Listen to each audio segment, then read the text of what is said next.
नमस्कार, वैभव न्यूज़ में आपका स्वागत है और मैं हूं आपके साथ कीर्ति वैभव।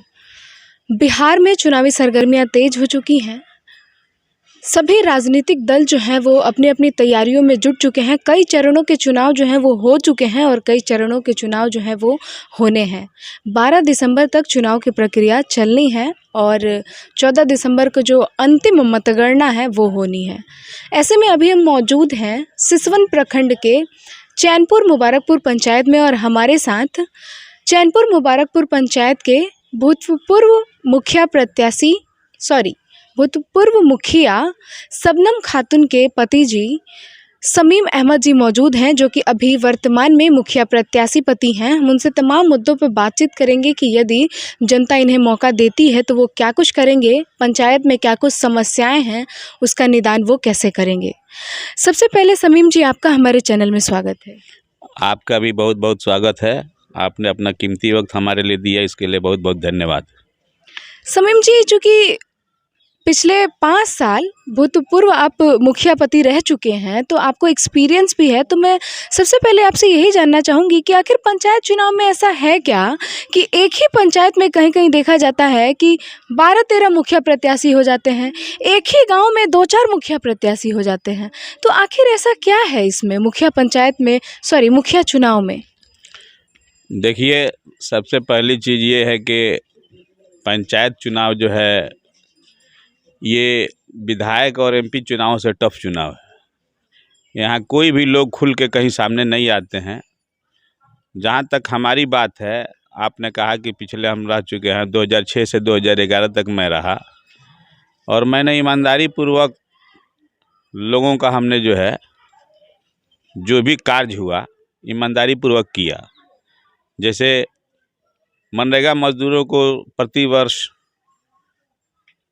साल में 3 महीना काम मुहैया कराना, वृद्धा पेंशन, विधवा पेंशन, इंदिरा आवास, कबीर अंत्येष्टि, हम लोगों के समय यही योजना था।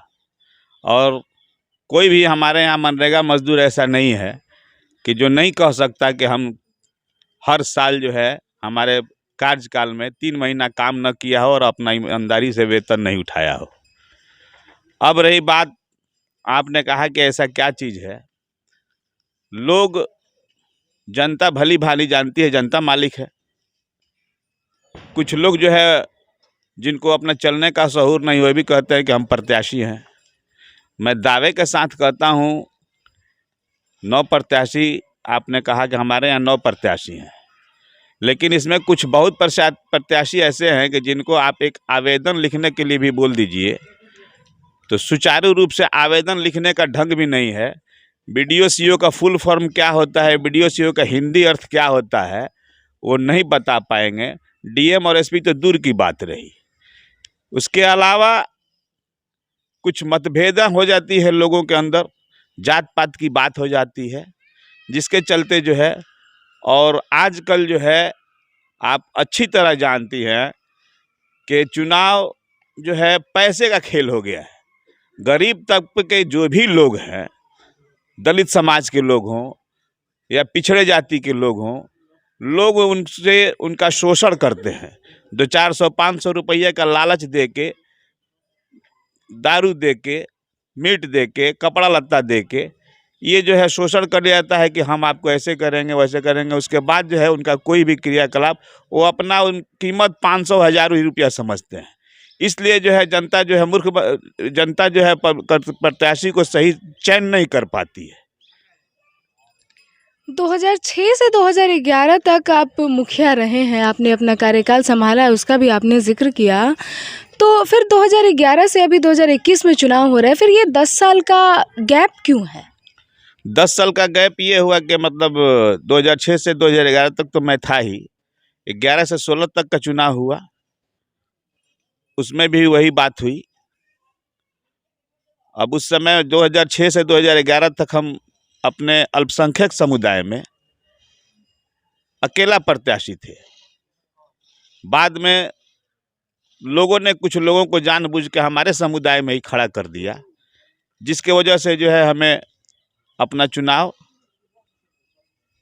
नहीं निकाल सके हम, और वोट कुछ तितर बितर होकर बट गया। तो मतलब यही रीज़न था आपका ये 2 बार जो है वो गैप का? बिल्कुल, बिल्कुल, आपने जो बात कही दोनों बार जो यही रीज़न था। पिछले टाइम मैंने 110 वोट से लूज़ किया। यहाँ पे जो है, जो भी अभी वर्तमान में प्रत्याशी हैं, सब लोगों के सामने, यहाँ का जनता के सामने उसने इकरार किया कि हम जो है, लोगों ने कहा कि इस बार आप सरपंच में लड़िए, अगले बार आपको मौका दिया जाएगा, आप अगले बार मुखिया में लड़ेंगे। और हमें जो है, ये लोग बोले थे कि हम जिला परिषद में या जहाँ भी ये कहेंगे वहाँ लड़ाएंगे हम। लेकिन सब लोगों के बात को काट के यहाँ उन्होंने इग्नोर करके जाके दूसरे के बहकावे में अपना जो है नामांकन मुखिया के लिए कर दिया, जिसका नतीजा ये हुआ कि हम जो है 110 वोट से पराजित हो गए। अच्छा ये बताइए समीम जी, ये तो बात हुई पहले की कि पहले क्या हुआ, कैसे हुआ। वर्तमान में भी आप मुखिया प्रत्याशी हैं, तो क्या पंचायत में कार्य हुआ है? पंचायत के देखिए, जो भी कार्य है कोई धरातल पे नहीं है। मैं ये आप देख रही है, यहाँ से पीसीसी ढाला, ये ढलैया आप देख रही है, जिस रास्ते से आप आई है, वहाँ एक राधे श्याम चौधरी है। राधे श्याम चौधरी के दरवाजे से लेके और यहाँ ये मस्जिद तक, ये जो पीसीसी जो है, इसको वर्तमान मुखिया ने छोड़ दिया, नहीं कराया, इटकरण ही था। हमने जो है, इसलिए कि मैं यहाँ प्रत्याशी था, उसने हमारे साथ जो है भेदभाव किए, उसके हमें मलाल कोई नहीं है। हमने जो है वर्तमान में वाइस चेयरमैन ब्रजेश सिंह हैं, उनसे हमने कहा कि भाई ऐसी ऐसी बात है, हमारा जो है पीसीसी ये कराना है। उन्होंने अपने मत से इसका सेंक्शन करवाया और इसको जो है सुचारू रूप से इस कार्य को कराया गया। हमारे यहाँ बाजार में कोई भी ऐसा नहीं नाला है या कोई भी पंचायत ऐसा सिसोन प्रखंड में नहीं है कि कहीं भी साल में 4 मरतबा नाला का सफाई होता हो। लेकिन चैनपुर में खासकर 4 बार साल में नाला का सफाई कराया जाता था। मजदूरों का मजदूरी नहीं मिलता था। अपना जेसीबी ट्रैक्टर लगा के मजदूरों का पैसा उसी पे जो है उठा के, उसका एस्टीमेट बना के पैसा जो है उठा लिया जाता था और मजदूरों का शोषण किया जाता था। जहाँ तक मनरेगा की सवाल है, मैं आपसे बार बार कह रहा हूँ कि पूरे पंचायत में आप किसी मजदूर से पूछ लीजिए कि उसने अगर 10 दिन भी काम किया हो 5 साल के रिजिंग में, तो मैं आज राजनीति से इस्तीफा ले लूँगा। रही बात हमारे पंचायत की, यहाँ एक अस्पताल है और उससे 50 कदम दूरी पे जो है यहाँ एक तालाब है। तालाब का जीर्णोद्धार 7 निश्चय योजना अंतर्गत लिया गया था और उसका कचरा उसमें से निकाल के उसी हॉस्पिटल के ग्राउंड में उसको फेंक दिया गया। उस ग्राउंड में जो है, वहाँ गरीब तबके के जो भी लोग, शादी ब्याह होती थी, अपना बारात ठहराने का इंतज़ाम करते थे।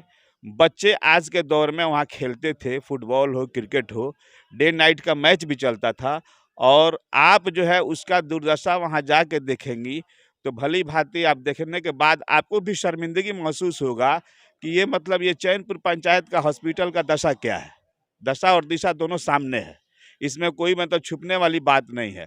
और उसका नतीजा हुआ कि जितनी भी गंदगियां फैली हुई हैं, चैनपुर और मुबारकपुर दोनों गांव मिलाकर 90% हमारे यहाँ लोग टाइफाइड और डेंगू से ग्रसित हो गए।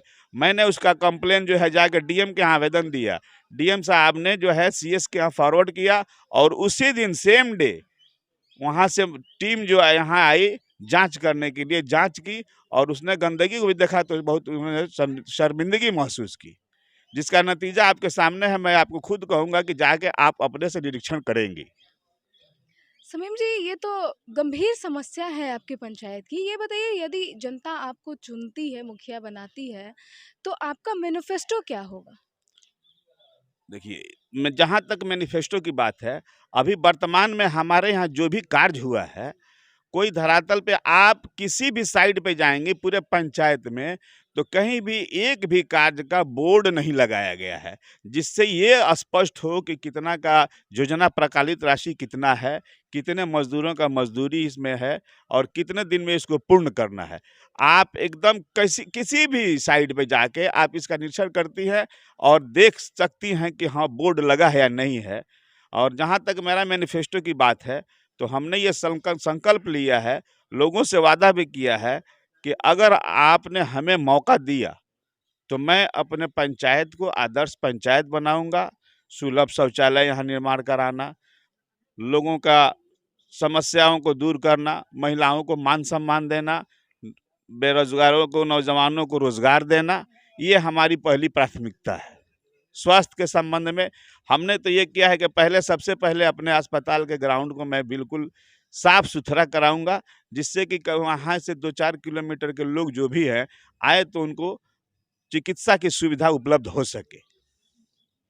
ये बताइए कि आप रैलियां भी कर रहे हैं, घर घर जा रहे हैं, तो लोगों का मूड किसकी तरफ दिख रहा है? अच्छा, लोगों में क्या समस्याएं देखने को मिल रही हैं? ये तो हुई कि योजना नहीं आई है।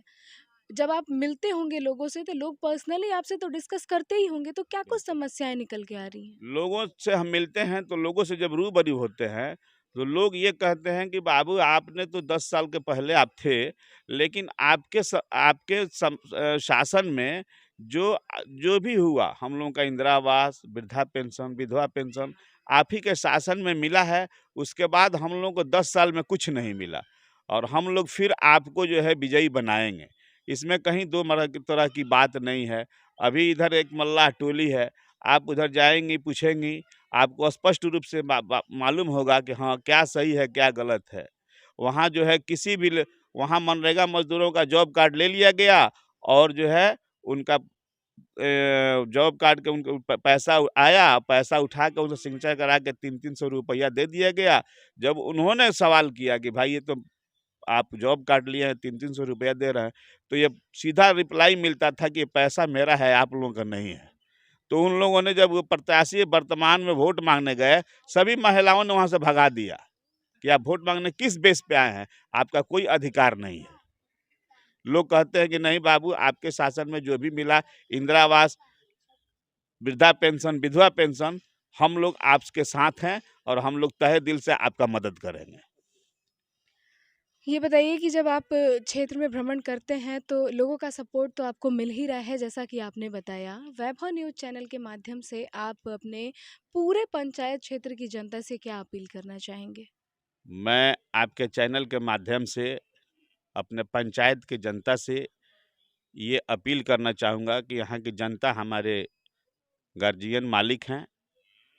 अगर जनता के दिल में विश्वास होगी, हमारे प्रति प्रेम होगा, तो हमें अवश्य एक बार मौका देंगे, और अगर मैं उस पर खरा नहीं उतरूं तो फिर हमें भगा देंगे। और जो भी काम होगा, उनके मान सम्मान, उनकी रक्षा, उनको जो भी सुविधाएं उपलब्ध करानी होगी, मैं उसके लिए तत्पर रहूँगा। यही मेरा अपील है।